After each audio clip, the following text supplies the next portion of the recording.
into it. No music. Oh my god. Alright, here we go. We're going live on Facebook. Run.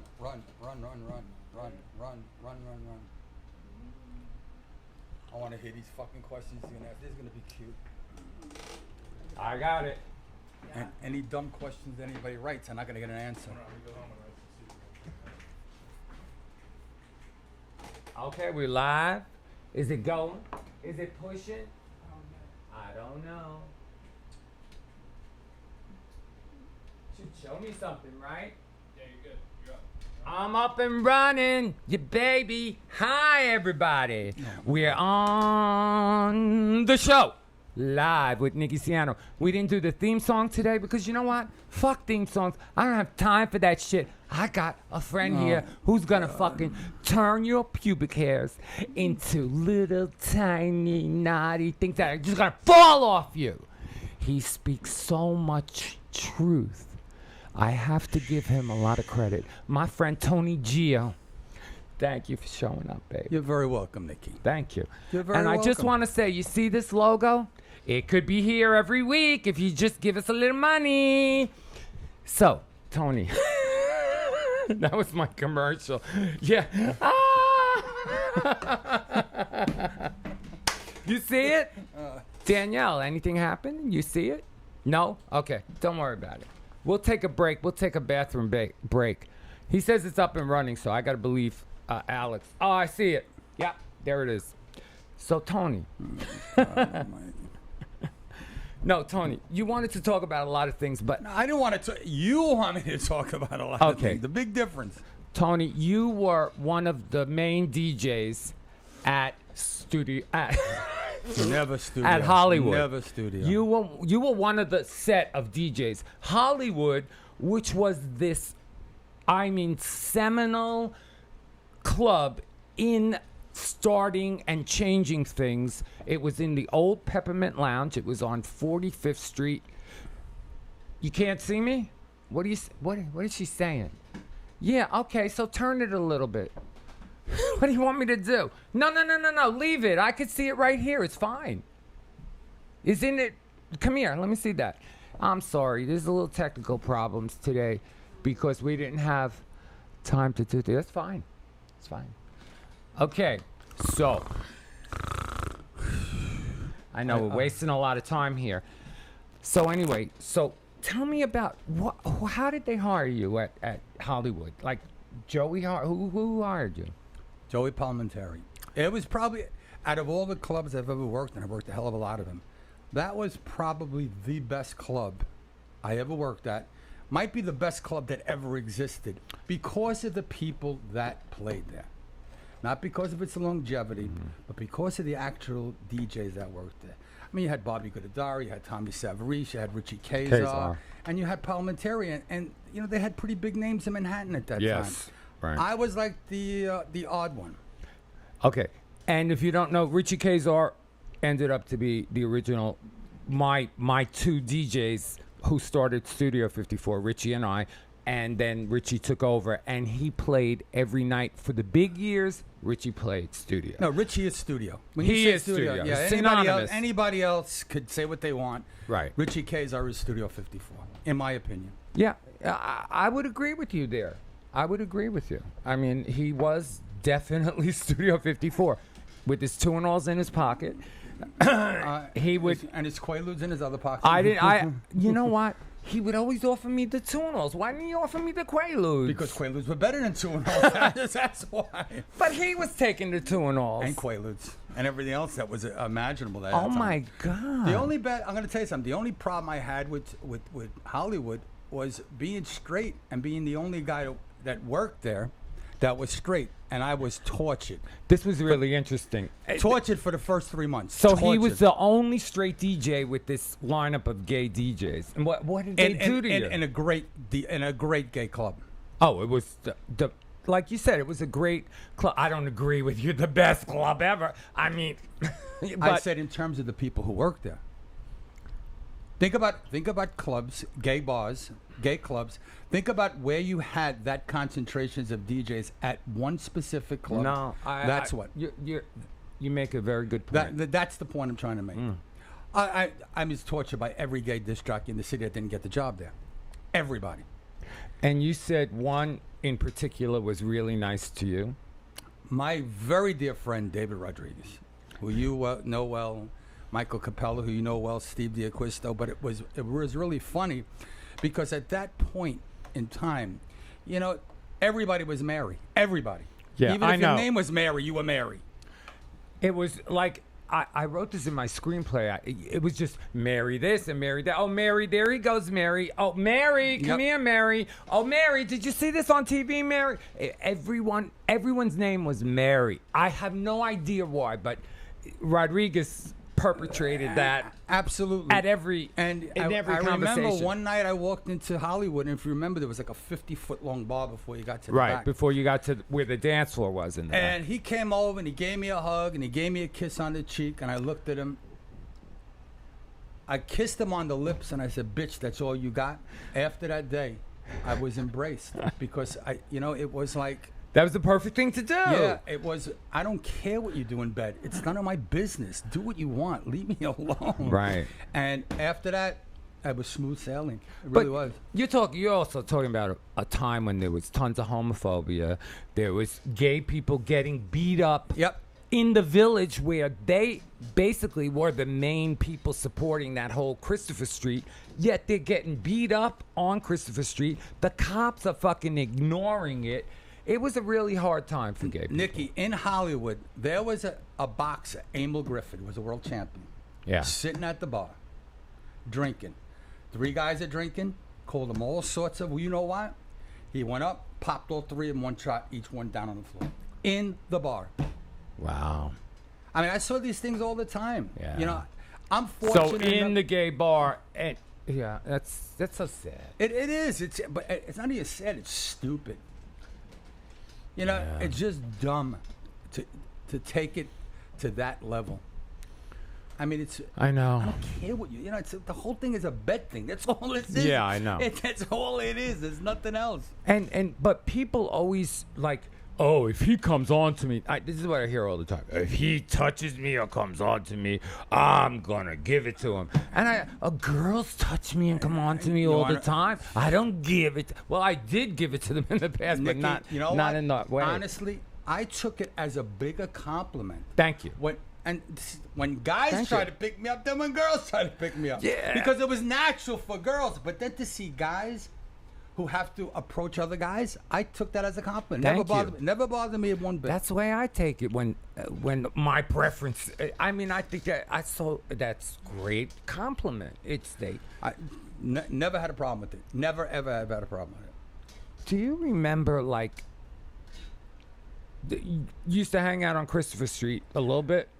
When I was in college, I told you, I had a fraternity brother who was gay. He was the first one that introduced me to gay bars, gay lifestyle, gay dance, and all thing. He took me to Stonewall. I went there 3 times. I was 18 years old. I went there just to look. He took me around the bars in the neighborhood, the Ramrod, all those places. Nobody ever bothered me. It was, I was there. They said, they're probably saying, what the hell are you doing here? But Did you go to the Haven?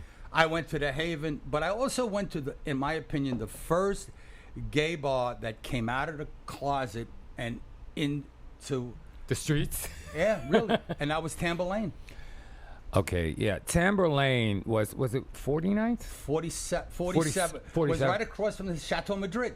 Chateau Madrid was on the corner. People talk about Tamberlane like that was the club. a big that was the gay mover bar. and changer, and it was owned by the same Nicky. No. It was owned by the Asian guy who owned the Ginza.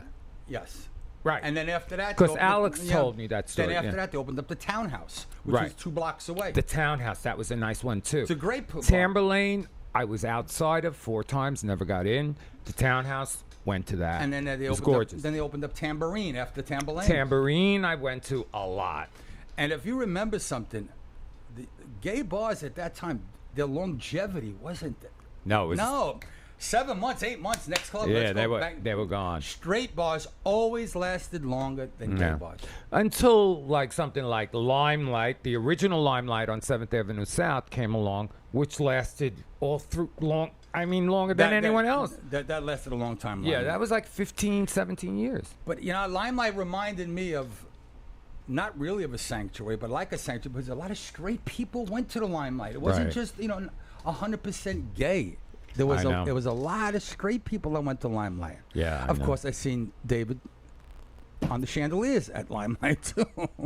David Rodriguez. Yes, sir. David Rodriguez did this night at the Limelight where he had gotten the record Make Yours a Happy Home by Gladys Knight. And it was on the album for the soundtrack from, what was it? You remember? No. It was a soundtrack album. And he played it and it cleared the dance floor. So he just picked up the needle and he played it again. I was there this night. Then after the third time, he said on the mic, if you don't dance to this record, it's all you're going to hear for the next hour. And everybody got on the dance floor and danced. That was David. That was a real typical David Rodriguez. He owned the fucking place while he was playing. He owned the place when he was there. He just had this big personality, a huge personality. And funny as hell. Oh, my God. I never laughed so much. And, Crying laughter. Yeah, if you think about it, I started and you started when there were so many personalities of guys that played Right. music. It wasn't just the actual playing. You had guys that had really personalities. I tell people all the time, while David was working at the bands and Bette Midler was there, he used to say, fuck him if they can't take a joke. Yeah. And then she started saying it and made it this worldwide phrase. Do you see people telling comments? If there's any questions for us, I don't know. let me know. Okay. It's really, I look back at those days and I look at them fondly because there were so many characters. I mean, characters. David, Michael, Bobby Goodadaro. I know. Each one a separate and entertaining entity. Even a guy like Mancuso, who I didn't get along with. Right. He had a personality. Right. And you just had to understand where he was coming from, where David was coming from when he said something that was the law of the land. Okay, I want to talk about this because this is a very good segue. I brought it up on purpose. You did. Yeah, I did. I would have got to it. So David Mancuso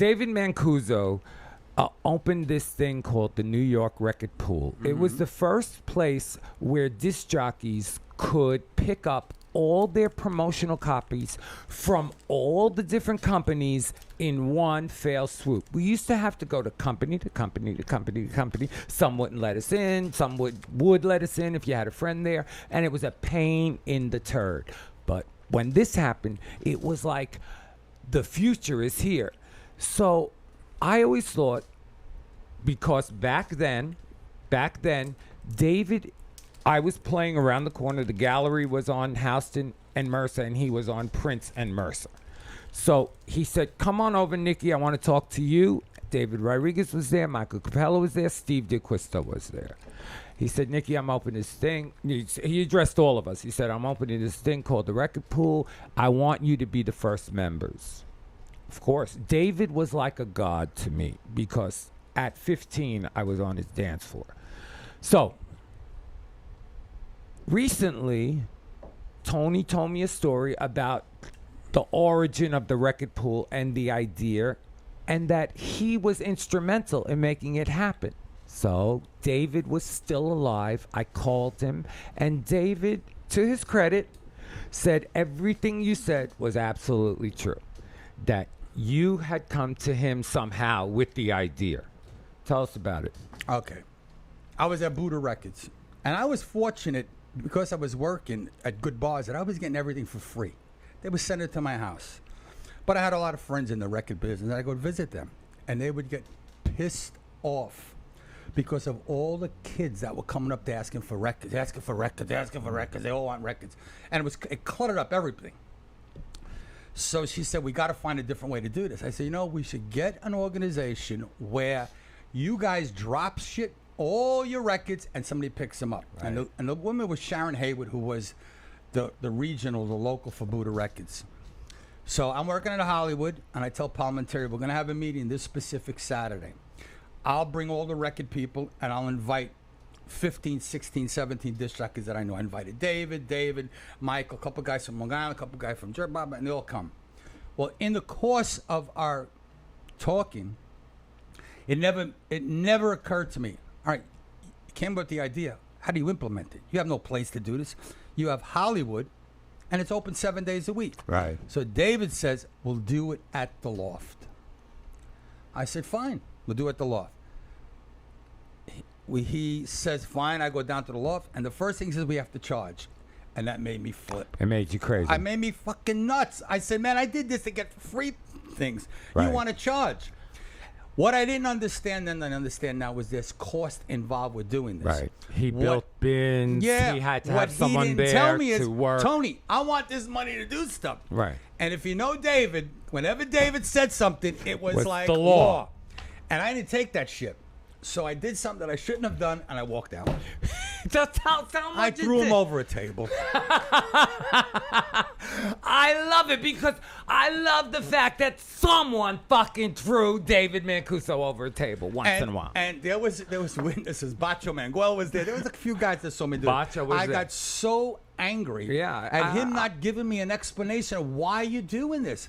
And if he would explain to me, Tony, we got to build this. I got to do the staff. Right. I would have said, Okay. you know what, David? You're fine. I have no problem. He would never charge me because I was getting this stuff. Right. But it was just the way he approached it. The way he went about it. Yep. It's law. Come on. With no And if discussion. anybody who knows He did David, that a lot anybody to who me. knows David, I worked that's for the him way- for 2 years. Oh my God. He did that all the time to me. We have questions? No? Good. Oh, what were you trying to say, Danielle? Fine? Okay. She's so worried about the shot. I don't care about the Neither shot. do I. Yeah, I'm totally this way because the camera's that way. Fine, they see me all the time. August 17th, come to the Good Room for Native New Yorker. That is going to be the biggest fucking... No, this is going to be the biggest fucking Native New Yorker ever. Tony comes a lot, but he never stays. No. Okay, so, Tony, so from there, right, from that point, where did you... Were you working at record companies after that more than anything? No, but I had jobs all over. Right, I was know. working 7 days a week. I know. I was working in Jersey. I was working in upstate New York. And how much did DJs make back then? 75, 100, the max. The max. The max. That was after like 73. 74, yeah. But 71, I was making $15 at the round table Shit, I was during making, the week. I was making $10 in Brooklyn. Right. And that didn't cover. That didn't Didn't cover cover your gas, my, right? Nothing. Nothing. Yeah. Then I opened up a club in Queens, which was Eliphas, which was a really that good was club. a well-known club. Really good club. I Yeah. only stayed there 4 months because then they offered me the job at the Copa. Okay, so initially, what was your job at the Copa? Playing records? Shit, yeah. Yeah. I worked And- there for eight years playing music there. Okay. And then there was this transition where you became synonymous. What happened?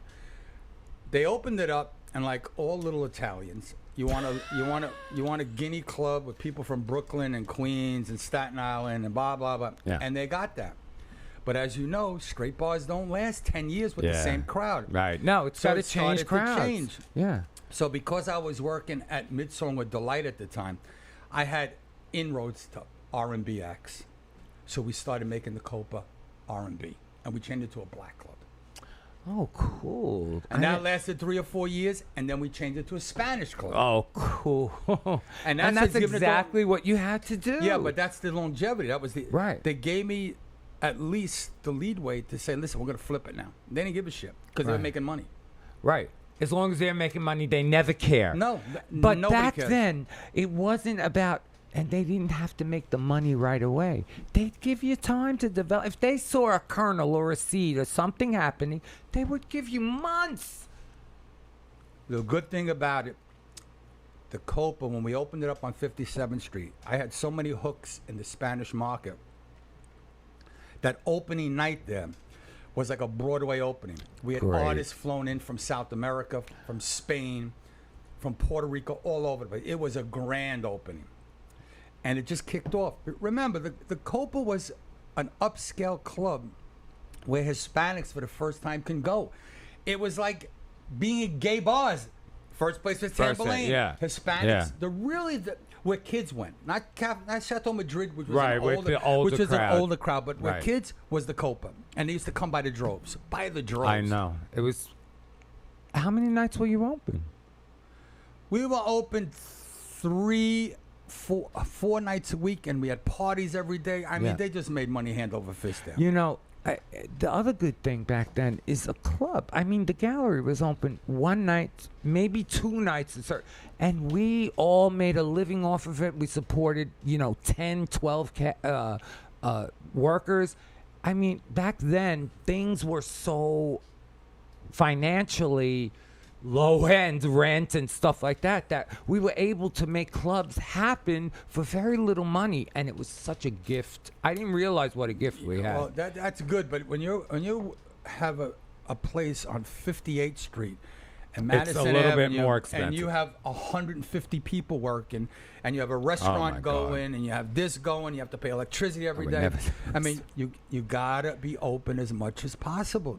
You need income. And they made a fortune. Trust me. Everybody thinks studio made a lot of money. Probably did. The Copa's opened up almost 40 years now. God, think about that. I know, it A just reopens club, again. 40 years. No club anywhere in any place has had The go ahead. Loft. 40 years, not Yeah. the Loft. No. Yeah. 1970.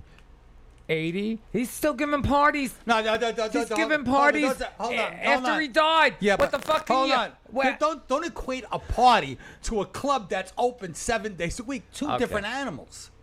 Think about that. 2 different animals. Yes. But. No buts. Okay. How were those chocolates? They weren't lime M&Ms like I wanted to, but Tony asked for only lime M&Ms, but that's okay. So tell me, but you still... Did you give me the Carol Douglas record? I know you gave me Midnight Love Affair. I don't remember. But doctor's orders. Probably. I don't remember. Let me explain this to you. This is why I never go on Facebook, because it's all full of shit. Because 99% of the people that post on Facebook are bullshit artists. They lie about everything. And they use Facebook because nobody can say you're lying. They never say it in front of anyone. People do say you're lying on Facebook, but no one ever pays that any mind. Of course, you got to do it in front. Right. I don't remember if I gave records. I don't remember the first record I played. When you were at Midland, you gave me... Probably Wardell Piper. No. You gave me... I Like Silver Convention Yeah. album. And then you gave me... I remember distinctly... Carol Douglas had a big. Carol Douglas. And you sure not Wardell Piper? And I'm sure you gave me Wardell Piper after that, but I remember those two, like, because I was sober then. So I remember At those that two moment. distinctly. You were sober at that moment. At that moment, Yeah. I was sober. And those were my best years. I mean, people talk about, all the years, and I loved 70 to 75. Those were the best years for me. That's it. Yeah. That's it. Uh-oh. What happened? I don't know. We lost. Oh, fucking moving around too much. The plug came out. That darn plug. So Tony, you were talking to me about gay pride. So, you don't want to go there. Okay. You know why you don't want to go there? Thank God. You know why you don't want to Thank God, because I did not want to go there. You know why you don't want to go there? Because you know if I brought up stuff and it's going to be the truth, Facebook is gonna blow up. we're going to be inundated by the Me Too movement. And it'll be the Me 3 movement. No, it would be me, not you movement. And I really don't care. But I care a I little just think what they've done to that gay pride parade, and my friends were the original guys instrumental in this I know. years ago. Me too. You know what? They've bastardized it. It killed me the third year when I saw, not Marsha, but Sylvia Rivera, who was instrumental in getting that parade going, thrown off the stage and not allowed to speak. Why? Why? Because Why? one part of the gay community, And who might that be? did not want to be associated with or looked like as part of that community. And what community might that be? The trans community. That they're all now. Everybody's a trans person. Hey, Well, no, it's no. Please, I love my trans brothers and sisters. But the point is, they were always that way with me, you, and a few people. Only now are they being, the flag is being brought up, for their. Yeah, I mean, right. it's ridiculous. There was a time when trans people were looked down upon, not only by a segment of the gay, but almost all the gay parades Yes. looked down at the trans community. Thank God I wasn't one of those people. But that's fucked up. And I spoke about this before, Tony, because we're never going to get anywhere if we splinter off like that. We got to coalesce like we did during the AIDS crisis. We have to unite. It's not going to happen. Yeah, I know. It's not going to happen. Too many people. Too many Facebook bitches. Too many. No, everybody's got their own little agenda on what it should be, what it shouldn't be, who it should appeal to, who it shouldn't appeal to. And that's crazy. It is. It's not. I mean, do you remember the first gay pride parade? Yeah, I do. Okay, now I'm going to ask you a question. The do. first gay pride parade. I remember. Do you have any nieces and nephews? Yes, now? Okay. Yeah. Would you have a problem bringing your nieces and nephews to see the original gay pride parade? Yes. See, I wouldn't, because they were not as openly crazed as they are now. Right. That's what. But it was costumes and a whole thing. Yeah, it was costumes, but it was very like homemade. Like everything, all the signs, nothing was printed. But a it was 4-year-old kid's not going to know the signs. Right. I'm talking about the way they dress, and it's totally different now. Yeah, they were totally. And then, because they felt like if we wear chaps, they're gonna freak out. They would never do that at that first parade. And there was so much backlash that they were having a parade. Now it was. But I think that was good at the beginning, because that brings more people to say, you know what? Yeah. They're not as crazy as we think they are. I'm saying they're not as crazy. Little by little, you dust the craziness. Now it's just lunacy. Yeah, it is a little. Out there. No, it's way out there. Yeah, it is. And this was the 50th anniversary of Stonewall. Next year's the 50th anniversary of the parade. Because the parade started the year after Stonewall. I think so. I think you're right. She goes out to smoke a cigarette. She doesn't leave the door open for herself. So let's leave her outside. Yeah, we should just leave her in the hallway. Has she added anything to this conversation? No. Then no. why do we She's care? not even reading the comments for us. It doesn't matter. It's irrelevant. It doesn't matter. I got it. I can't leave someone in the Yes, we can. No, I'm choosing not to. Oh, my God. Stop being polite. I know, that's me. Stop being polite. I know, polite too long, Tony. You fucked up. You know how you fucking have to think about? Oh, that is a good one. Okay, let me take a pill. Which one should I take? Oh, blood pressure. That's a good one. Oh, my God. What else? What do you got to take a blood pressure pill for? Because I have hypertension. Oh, my God. Hypertension and something to cause hypertension. Take it all, and we'll stay all night. Yeah, I'm on Losartan. It's for blood pressure, but it's under control, and I don't take it all the time. So, anyway. Change your diet. Tony, I lost 70 I know you lost weight, pounds. but change your diet. I changed my fucking diet. No, that means you don't eat shit. That don't mean you change your diet to I good know. food. I haven't eaten anything in weeks. Okay. So that doesn't mean you're eating the right foods. I lost like 47 pounds just by changing my diet. I know. And you went keto, but No, I just didn't eat any carbs. I didn't eat carbs for that's keto. No, that ain't That's keto. Yeah, that's what it is. Keto is changing. Ketosis is what happens in the liver when you eat no carbohydrates and just protein. And How about vegetables? vegetables. How about fruits? Fruits are not good on the I eat keto fruits. diet. Right. You eat fruits? Yeah. Okay. That's good. Yeah. You broadened out. Yeah, I And now broadened you're out. eating Godiva chocolates. Because you didn't bring my M&M's like I asked for. So, do we have any questions from the audience, Danielle? Okay. No, do we have to answer questions? Well, if you don't like him, we don't Okay, answer. that's a good idea. Bernard McDougal asks, I have a question. The first commercial, 12-inch was 10% remixed By by Walter Walt- Gibbons. Is that correct? No. I don't think it was remixed by Walter Gibbons. 10% was the first commercial 12-inch. I don't think it was remixed by Walter Gibbons. I think Tom did that remix, the first one. That All right, was I'll out. give you a little trivia. I'll give you Go trivia. ahead. Give me trivia. Who was the first person to mix a record?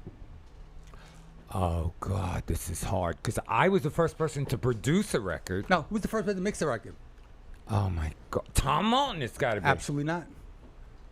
Go ahead. Me. A DJ. Me. Okay. Which record? And was I it? didn't even know this until a Right. guy from England told me. It was a record called What About Love by a guy called Marbu. And it was done in 1971. I think Tom was already No. mixing some things on Scepter. I'm telling you, this is the guy from England told me. I didn't even know this shit. But Those check it people out. in England, they do They their know. They research, do baby. their homework. I They know. do their fucking research. I didn't even know that Any other shit. questions? I didn't even know No, that that was shit, it. man. One Good. question. Well, we were low key on this show. We didn't really announce it too much, but there'll be a lot of people watching when it No, who cares? as it streams. Listen, I'm here to have a conversation with you. So, how'd you get here? You drove? Yeah, it took me 2 hours. It took you 2 hours this time of 2 day? fucking hours to get here from Westchester. I'm so sorry. No, you're I got to not. get you out of here. No, you're not. I got to get you out of here quick. You're No, not- you're I not am. sorry. You're I not am sorry. sorry. No, you don't I care. hate being in traffic. You don't care. No, I You do don't care. You just don't give a shit. Motherfucker. This is how we talk to each other all the time. It's fucked up. Andy Rivera.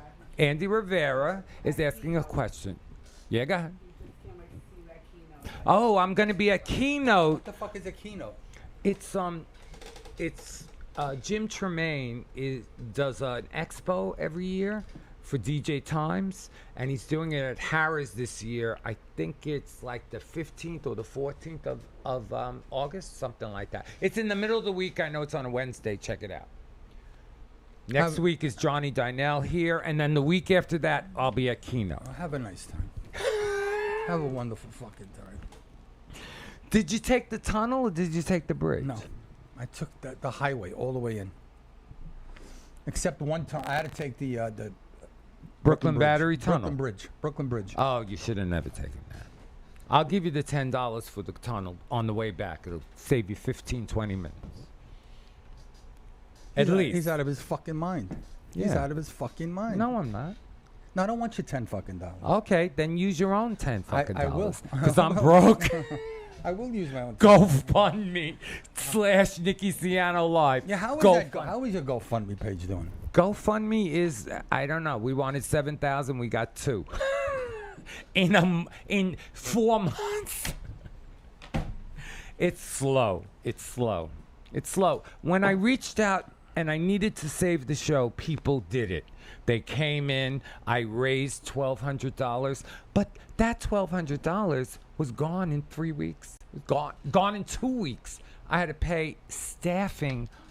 I was staffing this place with $600 worth of workers. To do what? Set all the shit up, get it streaming. I mean, you saw what the setup. You just arrived at the tail end of the setup. I've been working on this since 10 a.m. getting this Not together. just leave it like this. I do, as much as I can. I do. It's a lot of shit, but this mic doesn't work. It's just there for show. So is this crucifix. This crucifix is here for show too. It's to keep the devil away from us. This is to keep the devil away from us. From Andy Okay, we got another question. Oh God. What was it like to have to manually mix on the fly to accomplish things like modern day sidechain compression and dealing with tubes warming up and sounding different as you go? There was no tubes. There was no No, tubes. I till think he's later talking on, about it. till later on. He's talking about in the recording studio. Oh, in the recording studio? Yeah, yeah. I don't think everything was solid state by the time I got to So is it- into the I mean, recording. yeah. And you I want- mean, there were only a few things that they left with the tubes. Actually, if you're interested in that, you go back to the Alex Rosner interview, and he does a whole segment on tubes and how he got to the Ginza, and the Macintosh amp had blown out, and he had to replace a tube and a Transistor. no. Resistor. No, the thing that blows all the time. It's the energies. Oh, go ahead. What is it? Oh. God, what could it be? What could it What be could it now? be? You know the why don't you? I'm not going to tell you. I always say this. Why don't you just the lines? I always say. Oh fuck! Someone beeped in. Okay, whatever it was. You know what it is? I'm not telling. They asked you the question. They didn't ask me any question. Okay, it's not a transistor. You got them in the cars. It's a little too. glass thing. Yeah. With the little wire in the middle. And with silver at the end. And you can see the wire when it burns out. Because it's a conductor. Fucking idiot. Fuse! I got it! Do I get it? Fuse! You see, it's a 65-year-old mind, and it's too filled up with shit! That is. It is. 2:11. Look at the time is fucking flying. He answered his own question. He said power supply. Power supply. No, it's a fuse, actually. Okay. Okay, guys. I love you guys. Thank you, Tony, for coming by. I don't want you to get home at 6:30. So I'm going to end the show right here. Love you guys. No music today. We're just going away. Bye.